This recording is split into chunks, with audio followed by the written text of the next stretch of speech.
Honorable Chairman, honorable members of the committee, my name is Mark Meckler. I'm the president of Convention of States Action. We are the national group that is responsible for helping to move this initiative forward all across the country. I've had the great honor of traveling the country. I've been in 48 states and the legislatures in most of those states. And I will tell you, being in those legislatures, being here in Montana today is what actually is the only thing giving me hope for our nation today. The state legislatures are filled with real public servants, people who are here for the right reasons, not for money, not for fame, not for power, but because they care about their states. And they've taken an oath to their state constitution and the United States Constitution. Today in America, all of that is at stake. I think people agree with this regardless of what side of the aisle they're on. We're seeing incredible division, perhaps the greatest division we've ever seen in modern America. And everybody, regardless of the side of the aisle or the political ideology, is concerned about what's going on in the country today.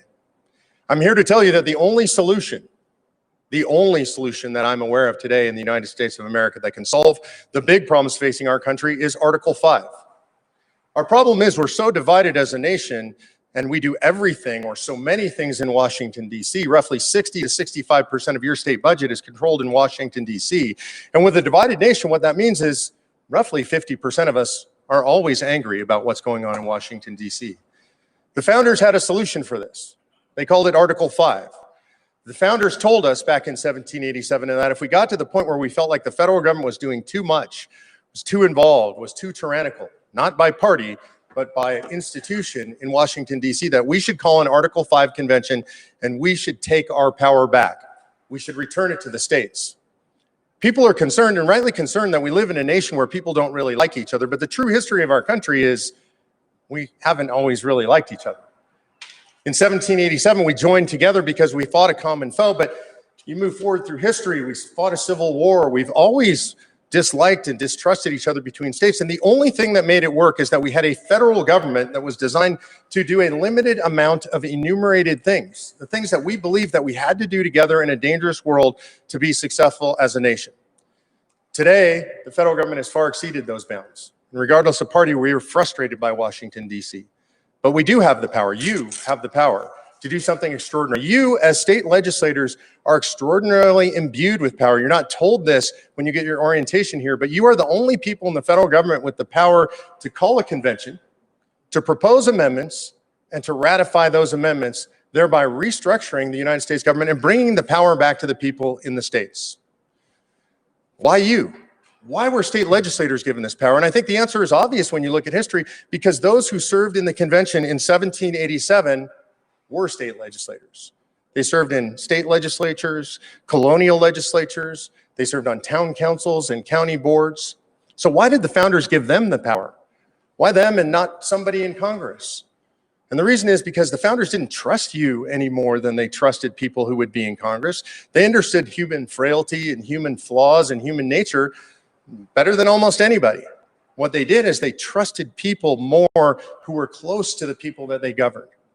Nowhere is this more true than in the Montana legislature. You go home and you live with your constituents. You live the same lives that they do. You're not insulated from them. You're not separated from them. They can come here and see you here. They can see you at home, and they do see you at home, in church, on the ball field, in service organizations. And the founders knew that someday the federal government would grow out of control, and it would take state legislators to step up to the plate and rein it in. And that's what we're asking you to do today. In summary, one of the things you're going to hear that there's going to be a runaway convention, and we are going to lose our government if we allow there to be a convention. It's very important that you understand two things. One, we've lost our government.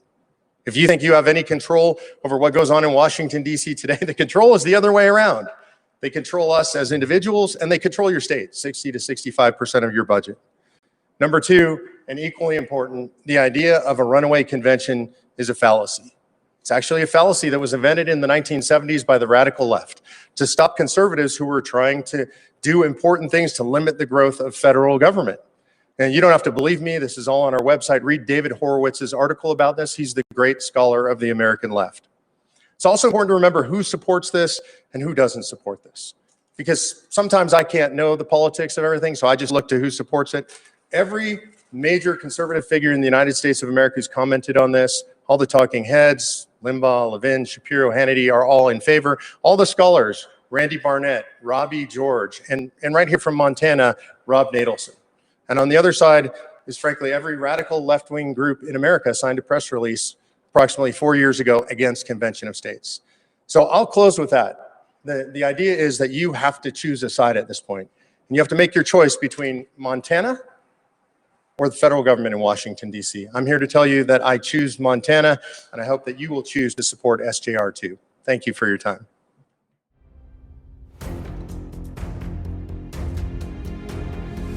I'm here live in Philadelphia at the Tomb of the Unknown Soldier. When you hear the phrase lives, fortunes, and sacred honor, these are the folks we should think of, those who anonymously gave their lives. Well, today you have a chance to volunteer. You need to volunteer for conventionofstates.com, the movement that's going to save the country. These folks are willing to step up and give everything. We need you to give just a little bit. Go to conventionofstates.com and volunteer today.